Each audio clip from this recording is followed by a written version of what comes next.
Adik-adik kelas 3. Pada video kali ini kita akan belajar tema 3, subtema 3, pembelajaran 2. Asyiknya membuat es krim. Pernahkah kamu mencicipi es krim? Rasa es krim bermacam-macam. Es krim terasa segar jika dinikmati di siang hari yang panas.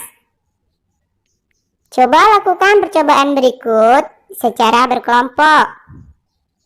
Alat dan bahan: 1. 2 buah kantong plastik dengan perekat atau zipper. 1 berukuran besar dan 1 lagi berukuran sedang. 2 handuk kecil atau sarung tangan. 3 300 ml krim segar atau susu atau santan. 4 2 sendok makan gula pasir. 5 6 sendok makan garam batu. 6 2 mangkuk es batu berbentuk dadu. Cara membuat es krim: 1. Campurkan susu atau santan segar dan gula ke dalam kantong plastik yang berukuran sedang. Rekatkan ujung plastik dan pastikan plastik benar-benar rapat. 2. Masukkan potongan es batu dan garam ke dalam kantong plastik besar. Kocok sebentar agar es batu dan garam tercampur. 3. Masukkan kantong plastik sedang yang berisi susu atau santan ke dalam kantong plastik besar yang berisi es batu dan garam. Kemudian tutup dengan rapat perekatnya pada plastik besar. 4. Kocok dan pijat-pijat kantong plastik tersebut selama 10 menit. Gunakan handuk atau sarung tangan agar tidak terlalu dingin ketika disentuh. 5. Keluarkan kantong plastik sedang. Kemudian bersihkan atau lap dengan kain untuk menghilangkan garam yang menempel. 6. Buka kantong plastik tersebut dan tuang ke dalam gelas atau mangkuk saji. Dan es krim siap dinikmati. Nah, kamu telah mempraktikkan cara membuat es krim. Sekarang diskusikan secara berkelompok. 1. Apa wujud susu atau santan di awal pembuatan es krim? Wujud susu atau santan di awal pembuatan es krim adalah cair. 2.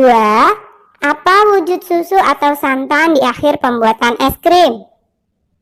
Wujud susu atau santan di akhir pembuatan es krim adalah padat. 3. Sebutkan perubahan wujud yang terjadi pada pembuatan es krim. Pada pembuatan es krim terjadi perubahan wujud dari cair menjadi padat atau membeku. 4. Mengapa membutuhkan es batu pada pembuatan es krim? Es batu dibutuhkan untuk membekukan es krim. 5. Apa fungsi garam untuk pembuatan es krim? Coba jelaskan. Garam berfungsi menurunkan suhu es.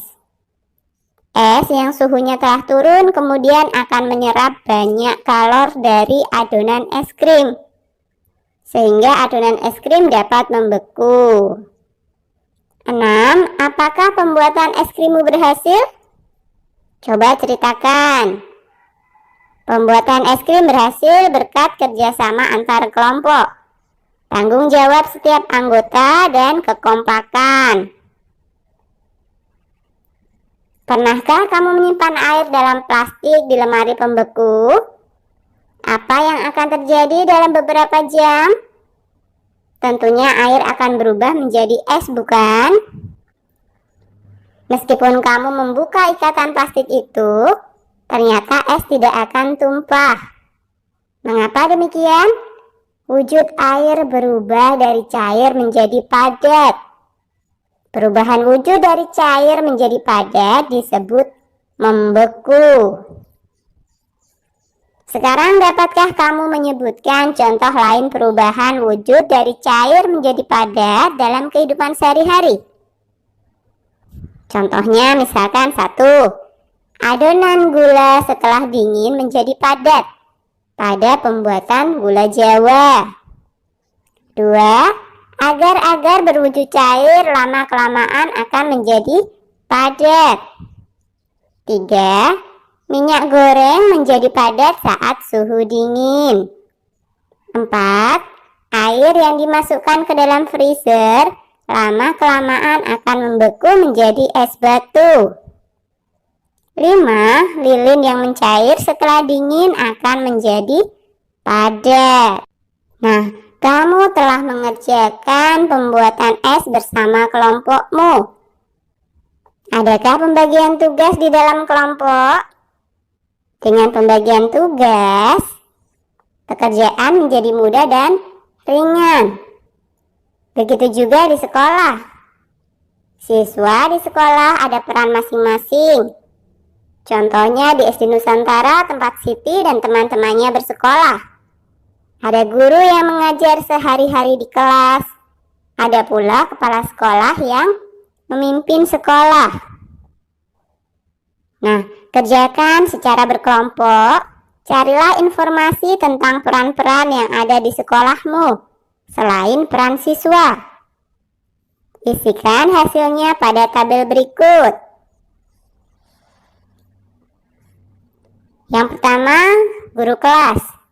Perannya, pengelola pembelajaran di kelas dan menyelenggarakan administrasi kelas. Kemudian yang kedua, kepala sekolah. Perannya mengatur semua kegiatan yang berlangsung di sekolah. 3. Penjaga sekolah. Perannya melaksanakan tugas pengamanan sekolah dan memelihara serta menjaga barang-barang milik sekolah. Kemudian yang keempat, petugas perpustakaan. Perannya mengurus pelayanan perpustakaan, membuat peraturan di perpustakaan, membuat perencanaan untuk mengadakan buku. Kemudian yang kelima, petugas tata usaha sekolah. Perannya mengurus kegiatan tata usaha dan administrasi kegiatan di sekolah. Dan yang terakhir, guru penjas. Perannya mengelola pembelajaran pendidikan jasmani di sekolah. Kamu telah mempelajari peran-peran yang ada di sekolahmu. Diskusikanlah dalam kelompokmu. Mengapa perlu ada perbedaan peran di sekolah? Apa yang terjadi bila di sekolah hanya ada kepala sekolah? Bagaimana bila tanpa ada bagian yang lainnya? Perbedaan peran di sekolah sangat penting, karena perbedaan peran di sekolah akan memudahkan dalam pelaksanaan tugas masing-masing di sekolah. Jika hanya ada kepala sekolah saja, maka kegiatan belajar mengajar tidak bisa berjalan. Jika hanya ada guru saja, tentu tidak ada yang mengatur seluruh kegiatan di sekolah. Dengan adanya perbedaan peran, setiap orang memiliki peran yang sesuai dengan kemampuan mereka dan bisa saling melengkapi dengan peran yang lain. Pembagian peran dapat juga dilakukan saat bermain, seperti bermain sepak bola. Saat bermain sepak bola, ada yang berperan sebagai penjaga gawang, penyerang, dan pemain belakang. Ada juga yang berperan sebagai kapten. Semua harus saling bekerja sama. Mengapa? Karena untuk menghasilkan permainan yang terbaik. Permainan sepak bola sangat menyenangkan. Mari pelajari teknik menendang bola. Sebelum bermain, lakukanlah pemanasan dengan membentuk lingkaran.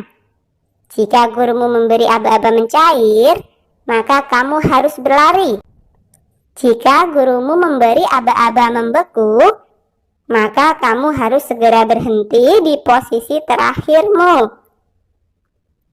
Hal ini seolah-olah membeku dan tidak boleh bergerak.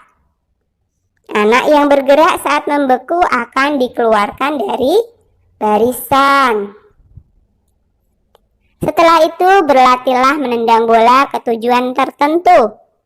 Tendanglah bola ke tujuan yang ditentukan. Apakah kamu berhasil menendang bolamu ke tujuan tersebut? Sekarang perhatikan cara gurumu menendang bola. Lakukan seperti yang dicontohkan gurumu. Buatlah 2 kelompok dan berbarislah saling berhadapan. Tiap-tiap kelompok secara bergantian menendang dan menangkap bola. Oke, sampai di sini dulu video kali ini ya. Sampai jumpa di video berikutnya.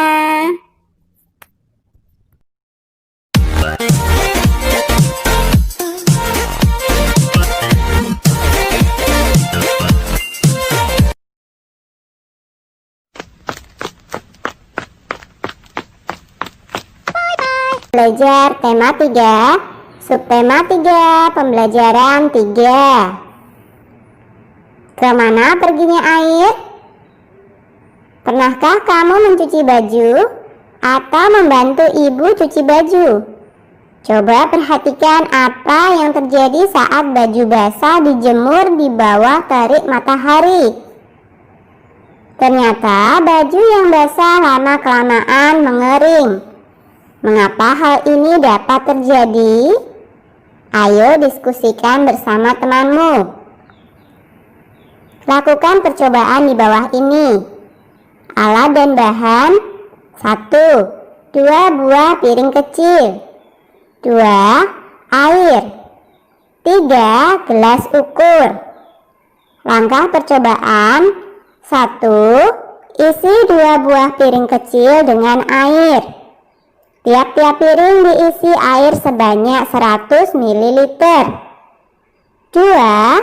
Letakkan 1 piring di bawah terik matahari. 1 piring lagi di dalam ruangan yang gelap.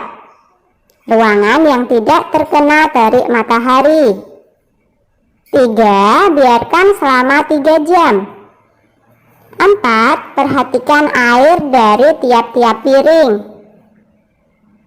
Bertanyalah kepada gurumu tentang percobaan yang kamu lakukan. Buatlah 3 pertanyaan.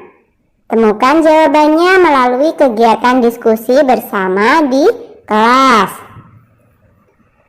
Nah, kita buat 3 pertanyaan ya. 1. Mengapa 1 piring ditempatkan di bawah terik matahari, sedangkan yang lainnya diletakkan di ruangan yang gelap? Piring diletakkan di bawah terik matahari supaya terkena panas sinar matahari. Panas matahari yang menyebabkan terjadinya penguapan. Kemudian pertanyaan yang kedua. Mengapa air yang diletakkan di bawah terik matahari berkurang? Air yang diletakkan di bawah terik matahari jumlahnya berkurang karena menguap. Pertanyaan ketiga, peristiwa apa yang terjadi pada percobaan tersebut? Peristiwa yang terjadi pada percobaan adalah penguapan, yaitu perubahan wujud dari cair menjadi gas. Menguap merupakan peristiwa perubahan wujud dari cair menjadi gas. Peristiwa ini disebabkan oleh pemanasan. Contoh peristiwa menguap adalah baju basah yang dijemur lama-kelamaan mengering.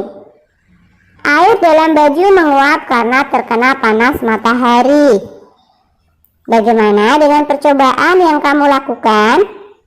Adakah peristiwa menguap yang terjadi? Tuliskan hasil pengamatanmu selama percobaan berlangsung. Air yang diletakkan di bawah terik matahari setelah 3 jam jumlahnya berkurang. Sementara air yang diletakkan di ruangan yang gelap tidak berubah atau tetap. Pada percobaan yang dilakukan, terjadi atau tidak terjadi penguapan. Alasannya adalah pada percobaan tersebut terjadi penguapan karena jumlah air yang diletakkan di bawah terik matahari jumlahnya berkurang. Nah, kamu sudah mempelajari proses perubahan wujud benda. Hubungkanlah kata yang tersedia dengan arti yang tepat. Membeku artinya perubahan wujud dari cair menjadi padat. Menguap artinya perubahan wujud dari cair menjadi gas. Sedangkan mencair artinya perubahan wujud dari padat menjadi cair. Matahari membantu proses penguapan yang terjadi di muka bumi. Jika tidak dengan bantuan sinar matahari, baju yang dijemur sulit mengering. Matahari mempunyai peran yang penting bagi kehidupan manusia di bumi. Keindahan matahari mengilhami seniman untuk membuat gambar dekorasi.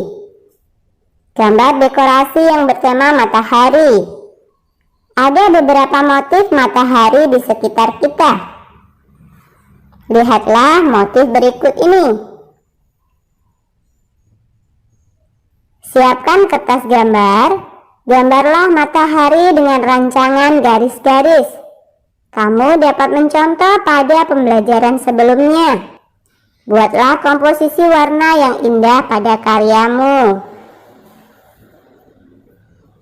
Ikan asin merupakan contoh makanan yang diproses melalui pengeringan. Dalam pengeringan, ikan dijemur di bawah terik matahari. Mengapa? Agar kandungan airnya menguap. Ikan pun menjadi kering. Perhatikan gambar berikut. Dayu sedang berbelanja di pasar tradisional. Dayu melihat aneka makanan. Dayu membeli ikan asin. Ikan asin ditimbang dengan timbangan.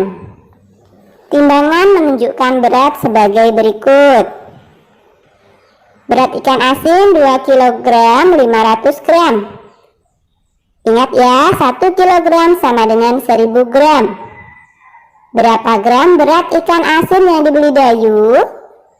2 kg 500 gram sama dengan 2000 gram ditambah 500 gram sama dengan 2500 gram.